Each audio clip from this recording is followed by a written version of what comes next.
Well, Dave, that's another week of the SPL down, which means it's time for another weekly recap featuring Finch and Dolson. And of course, we're doing it the same way where we've written scripts for each other here, Dave, which means that I don't really know what I'm going to be saying, and you don't really know what you're going to be saying, but we're going to try to make the best of it.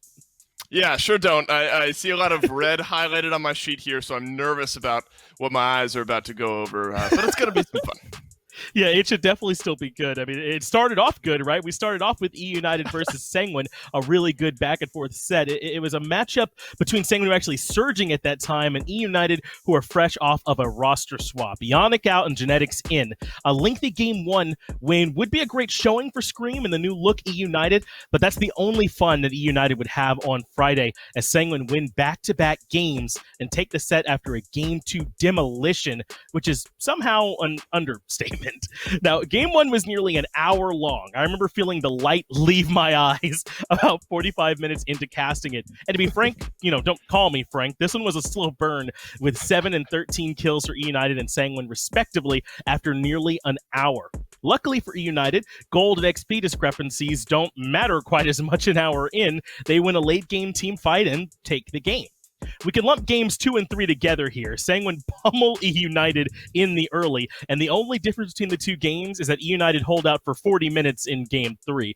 A 20-minute Game 2 has 5 total kills for E United, while Netroid ends the game immortal at 11-0-6. Yeah, that guy was looking pretty good. Variety and Herwin did their best Dolson in D&D impression and attempted to carry the United squad here in Game 3, but the trio of Netroid, Panatom, and Shinto would be just too much to lift. That's great, because I'm going to have a Dolson and D&D line for him to read later, and you're going to love it. Sanguine are good. E United looked okay. I need a third thing to fill out this list, and that's set 1 of the week. That was set number 1. Set number 2 of the week is right on the heels of Weekend announcing his retirement. Obey was set to do battle against one of the league's best in Space Station gaming. Even with a new headline, the story would remain much the same. A nice early game for Obey would eventually give way to dominance from their opponents in the mid to late. It was a vintage set for SSG, with Raffer and Dardes leading the way to a confident 2-0 victory. But with the swirl of additional focus on Weekend, his good start to the Game 1 had chat in a frenzy. Unfortunately, that passion would prove fleeting because, choo-choo, it's time for the Cheerio Express to roll into the station. As Thor took over the game, and Obey never had a chance to recover. Game 2 would march to the same beat with a different drummer. It was Raffer piloting Athena, who would dominate this game's pace, the same way I'll dominate a steak bowl from Moe's. It's chicken every day of the week, so questionable writing from Finch. Raffer was constantly out-rotating and setting up numbers advantages for his team. There was some slight improvements for Obey, but their tough start to the season continues. What can you tell us about day number 2, though, Finch? Yeah, on to day 2, indeed. It was the day of reckoning, the Agni Kai between the top 2 teams and then the 2 bottom teams. The final countdown, the most anticipated matchup of the year, Radiance versus Rival. The hype surrounding this match would have doubled as a coupon code at Papa John's, and it surely, don't call me Shirley, didn't quite live up to the hype. And we can all thank Rival for that. TLDR, Rival blow Radiance out of the water in the early game and snowball to back-to-back mid-game wins. But how did we get there? A hilarious body block first blood onto Aurora in Game 1 would really set the tone for this set. A nice F-tone for Radiance, to be specific, because they did not do well. But hey, it couldn't get much worse, right? Wrong. Sam arrives a few minutes later for a sneaky gank, and that's where the snowball really begins. This game would end in 30 minutes with Radiance at their lowest kill total this season, and Rival looking nearly untouchable. If we are being fair, adapting still looked good amongst the firestorm of a game. Copy-paste Rival's Game 1 plan to the Game 2, and there's your summary. No, really. An early first blood onto Aurora, a follow-up gank by Sam, and a 25-minute game, and a 9-0-3 Sam for soccer. That's it. That's the summary. This set somehow wasn't even close. After an early split loss, I'm not sure how Rival look remotely beatable at this point. I'll take Rival against the field to win Worlds for all of my gyms. Who wants it? Wait, I don't know if I want to be on the hook for that one. You have to say it. You said it.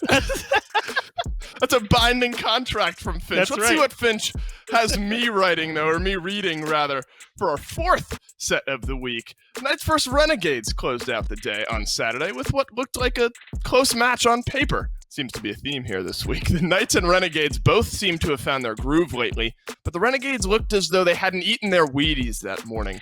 The Knights established pressure early in both games, and the Renegades looked like they didn't know how to slow the snowball. The Knights went on to take a convincing 2-0 here in this set. Now, Game 1 was all about duo lane pressure for the Knights. Sapman's Uller and a well-timed early gank from Cuvo Fred gave the Knights a big advantage. Even with SOT having a good game on Jormungandr, it would not be enough when Scary D started rotating into those team fights. The Knights would end this one in just about 26 minutes, which is just how it is sometimes. Sometimes things end too quick. Game 2 started the same way. The Knights shifted their focus to the solo lane. It seemed like a case of feeding the hot hand, and Scary D was in the zone. Cuvo Fred set up a tent, roasted some marshmallow, and camped the solo side of the map. And they got so much pressure it led to a 15-minute fire giant. Yeah, the Knights were having a good day.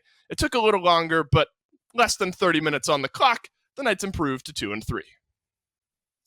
Thank you, Dolson. You really are the best. I'm saying all of this of my own volition. Dave's not making me say this. I'm happy to read what you wrote for this big matchup between E United and SSG to close, not to close out the week, but it was definitely a good one. It was the start of the last day of the week. One of the most important individual contests in this set would prove to be Cheerio versus Scream, and there were certainly fireworks throughout.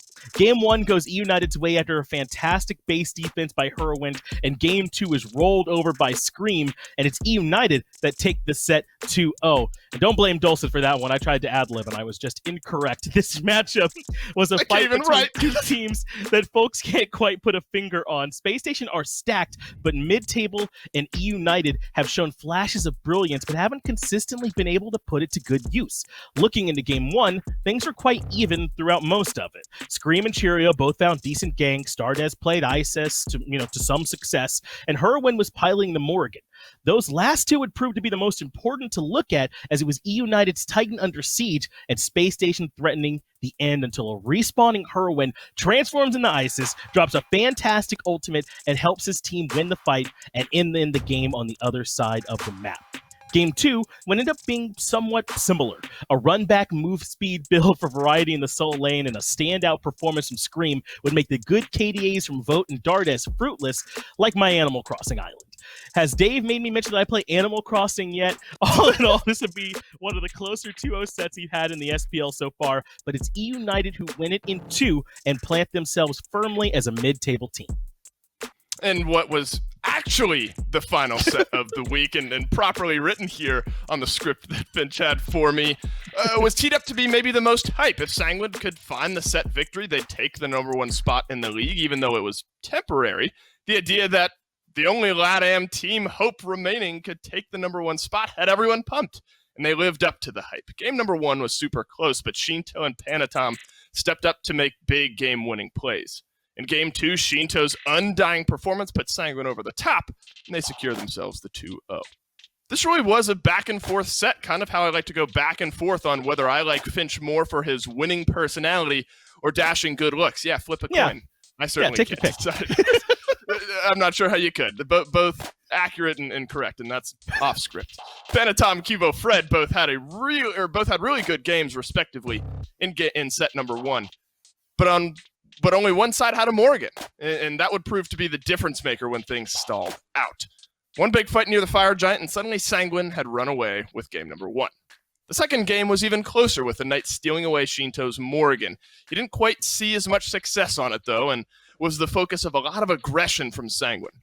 The star in this game was Shinto, without a doubt, leading in player damage and always positioning perfectly. He carried Sanguine the same way Finch carries me in Caster D&D campaign. Yeah, conflicting stories here, right? By winning the set 2-0, Sanguine currently have the #1 spot all to themselves. And everybody, that's week 4 in the SPL, as written by Dave and Finch and as read by Finch and Dave. Make sure to tune in for week 5 and then next week for the week 5 recap. As always, thanks for watching. We'll see you next time.